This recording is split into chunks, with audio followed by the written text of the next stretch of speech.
기저귀가 매대에서 사라지고 있습니다. 종량제 봉투 판매량이 전년 대비 287% 폭증했고 사람들이 수십 묶음씩 사재기하고 있었거든요. 왜 기름값이 오르는데 쓰레기 봉투를 사재기할까요? 지금 한국에서만 벌어지고 있는 일입니다. 미국에서도, 일본에서도, 유럽에서도 일어나지 않았습니다. 한국에는 아무도 손대지 않았던 50년 된 약점이 하나 있었거든요. 돈의 흐름을 따라가 보면 봉투 풍기는 시작에 불과했습니다. 비닐봉투, 배달용기, 기저귀, 타이어, 페인트, 병원에서 만든 수액백까지 우리가 하루에도 수십 번 손으로 만지는 이 물건들 있잖아요. 재질도 다르고 쓰임새도 다르지만 놀랍게도 전구 같은 원료 하나에서 출발합니다. 나프타라는 겁니다. 나프타는 원유를 높은 온도로 끓이면 분리되어 나오는 가벼운 기름이에요. 휘발유보다 가볍고 경유보다 훨씬 가볍습니다. 이걸 산업에서는 산업의 쌀이라고 부릅니다. 쌀이 없으면 밥도 못 짓고 떡도 못 빚고 술도 못 빚잖아요. 나프타도 똑같습니다. 나프타가 없으면 비닐봉투도 못 만들고 배달음식 담는 플라스틱 용기도 못 만들고 아기 기저귀도 못 만들어요.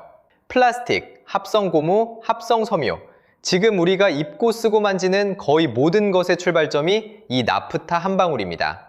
그러면 이 나프타를 어떻게 우리가 매일 쓰는 물건으로 바꾸느냐? 여기서 NCC라는 게 등장합니다.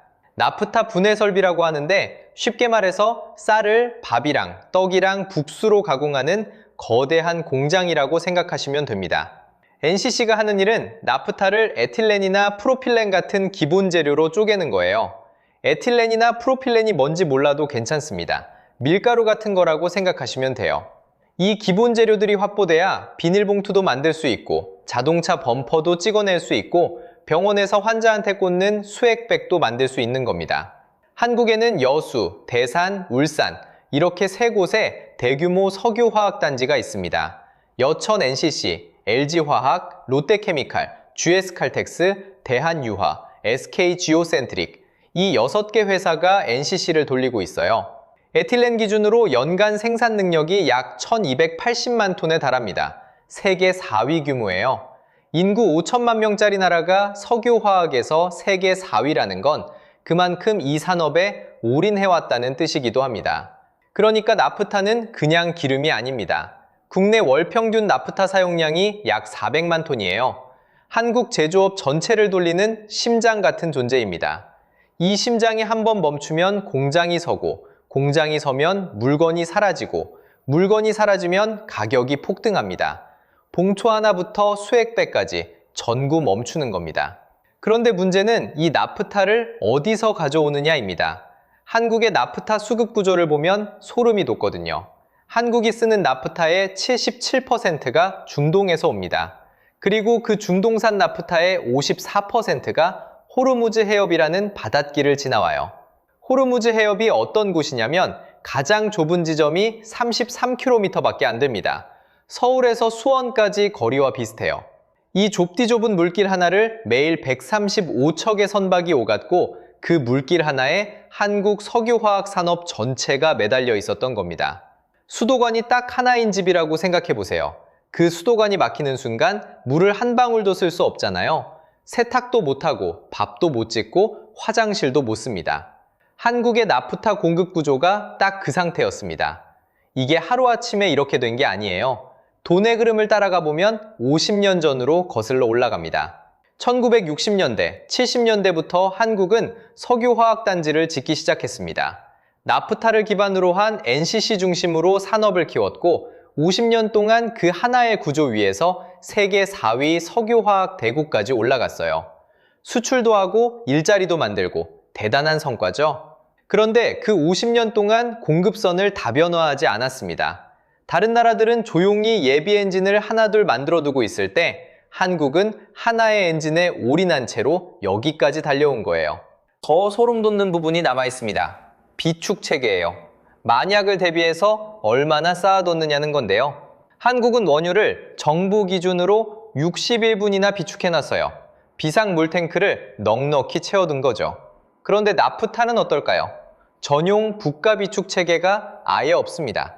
민간 기업들이 각자 자체적으로 가지고 있는 재고가 10일에서 길어야 15일분이 전부예요. 고작 2주치입니다. 원유는 비상물 탱크를 60일분이나 채워뒀는데 산업의 쌀이라는 나프타는 비상물 탱크 자체가 없었던 겁니다. 여기에 숫자 하나만 더 보시겠습니다. 한국의 GDP 대비 원유 의존도는 OECD 37개국 중 1위예요.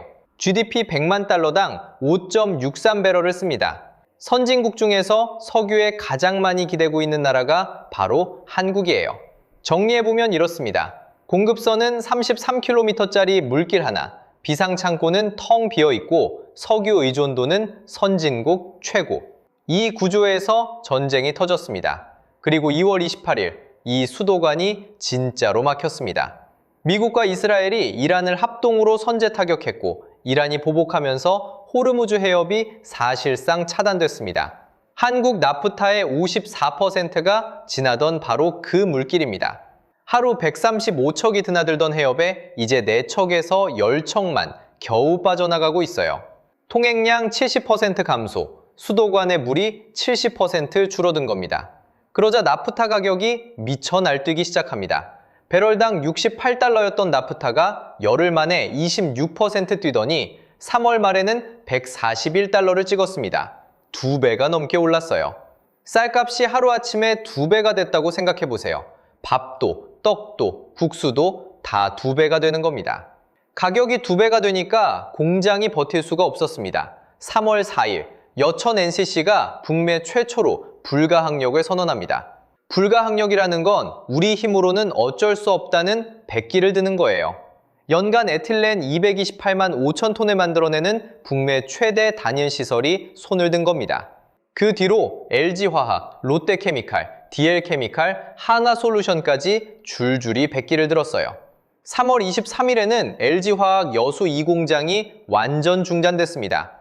연간 매출 2조 4,885억 원짜리 공장이 멈춘 겁니다.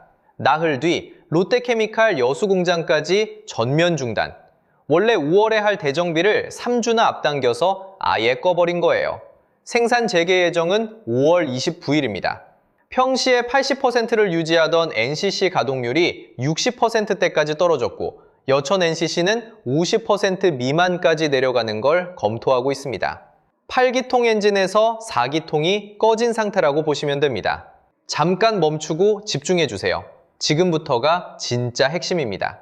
대기업 공장이 멈추면 거기서 끝이 아니거든요. 여기서부터 도미노가 시작됩니다. 비닐봉투 품기는 서막일 뿐이었어요. 배달 용기 가격이 157% 올랐습니다.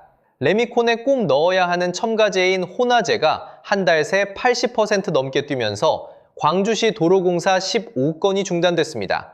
자동차와 가전제품에 들어가는 PP, ABS 플라스틱은 20%에서 40%까지 인상됐고 페인트 가격도 줄줄이 올라가기 시작했어요.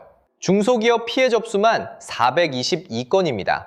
운송이 막혀서 59.9%, 계약이 취소되거나 연기돼서 35.6%, 물류비가 폭등해서 33.8%, 중소기업의 나프타 중동 의존도는 80%가 넘거든요. 대기업은 그래도 버틸 체력이 있지만 중소기업은 직격탄을 맞은 겁니다. 그런데 도미노는 여기서 멈추지 않았습니다. 병원에서 쓰는 수액백과 주사기, 이것도 나프타에서 나오는 PE와 PP로 만듭니다.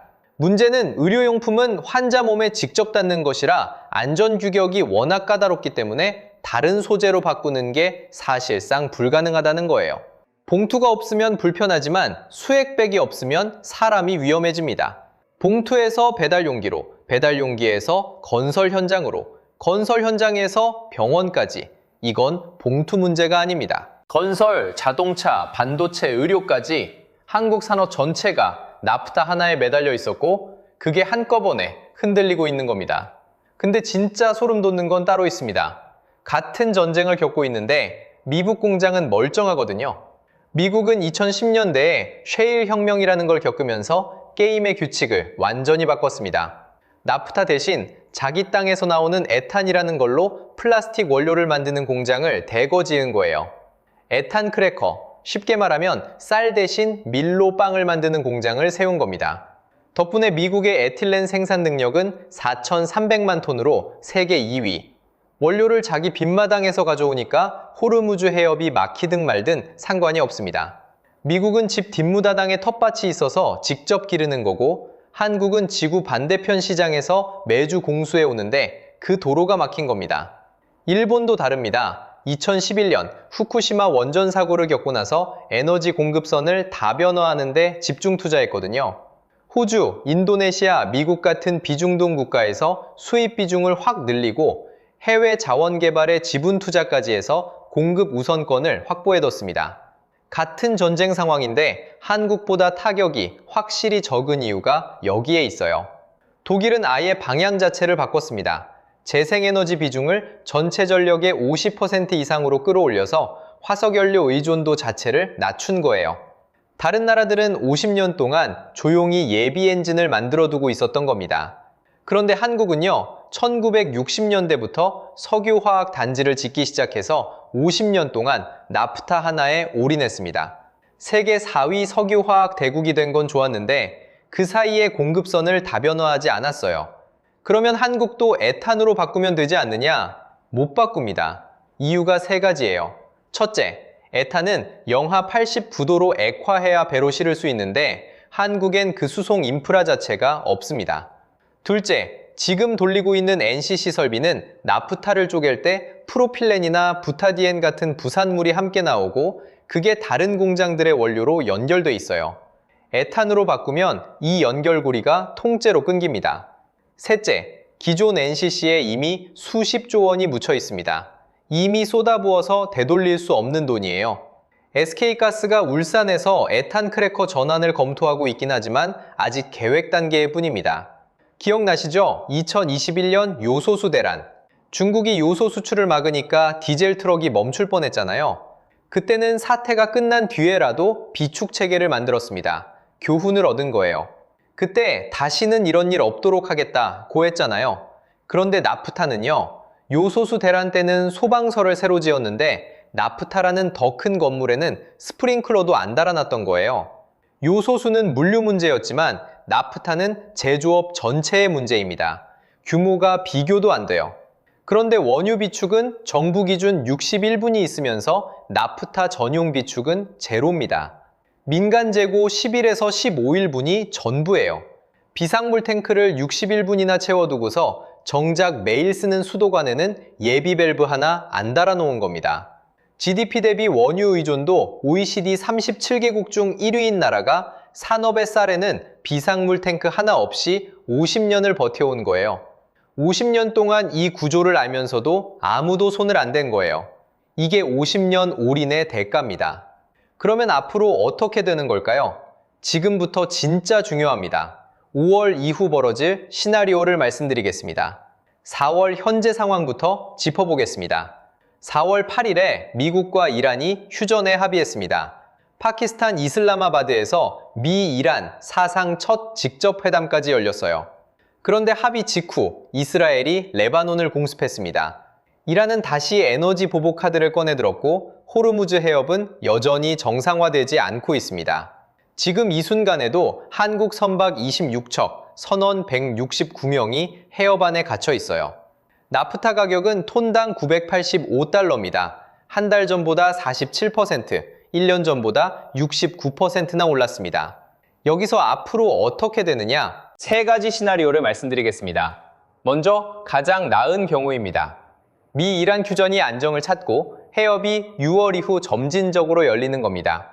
이 경우에도 나프타 가격이 전쟁 이전으로 완전히 돌아가기는 어렵습니다. 공급선이 한번 끊기면 재계약하고 물류를 다시 짜는데 시간이 걸리거든요.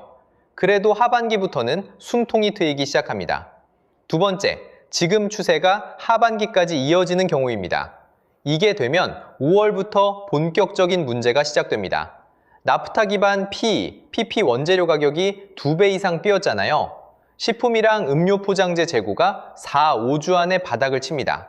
재고가 떨어지는 순간 그 인상분이 고스란히 소비자 가격에 전가돼요. 지금도 엔겔 개수가 30.3%입니다. 1994년 이후 31년 만에 최고치예요. 소득의 거의 3분의 1을 먹는 데 쓰고 있는 건데 여기서 포장재 가격까지 오르면 장바구니 부담은 훨씬 더 무거워집니다. 배달비, 건설비, 의료비까지 일상 곳곳에서 가격이 오르는 걸 체감하게 되는 겁니다. 세 번째, 최악의 경우입니다. 해협이 장기 봉쇄되면 NCC 구조조정이 급물살을 탑니다. 여천 NCC 2, 3 공장이 폐쇄되면서 에틸렌 138만 5천 톤이 사라지고 롯데케미칼 대산 공장 110만 톤도 가동을 멈춥니다. 합하면 연간 약 250만 톤이에요. 국내 전체 생산 능력의 약 5분의 1이 한꺼번에 날아가는 겁니다. 공장이 멈추면 일자리가 줄고 물건은 부족해지고 물가는 오릅니다. 경기는 나쁜데 물가만 오르는 최악의 상황, 스태그플레이션 조건이 갖춰지는 겁니다. 정부도 손을 놓고 있지는 않습니다. 나프타 수출을 전면 막았고 추경 9,241억 원을 편성했습니다. 나프타 수급에만 4,695억, 비축 확대에 1,584억이 들어갑니다. 러시아산 나프타 2만 7천 톤도 긴급 확보했어요. 하지만 그 물량은 고작 3, 4일분입니다. 5, 6월분 배채 원유도 확보했지만 평시에 60, 70% 수준이에요. 지금 정부가 하고 있는 건 물이 끊긴 집에 생수통을 배달해 주는 거예요. 급한 불은 끄지만 수도관을 고치는 건 아닌 거죠. 그러면 우리는 어떻게 해야 할까요? 입장별로 나눠서 말씀드리겠습니다. 먼저 소비자 입장입니다. 5월 전에 생필품을 적정 수준으로 확보해 두시는 게 좋습니다. 사재기가 아닙니다. 평소 쓰는 물건을 한두 달분 정도 미리 사두는 거예요. 포장재 가격이 오르면 식품, 음료, 생활용품 전반의 가격이 같이 올라갑니다. 배체재가 있는 품목은 미리 알아보시는 걸 추천드립니다. 직장인이라면 자기 업종이 나프타와 얼마나 연결되어 있는지 한번 점검해 보셔야 합니다. 건설, 자동차, 배달, 의료 분야에 계신 분들은 특히 주의가 필요해요.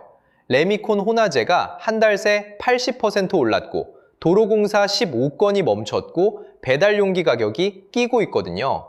이 흐름이 내 회사, 내 업무에 어떤 영향을 미칠지 지금부터 생각해 두시는 게 좋습니다. 투자자 시각에서 보면 NCC 구조조정이 본격화되면서 수혜기업과 피해기업이 명확하게 갈리기 시작합니다.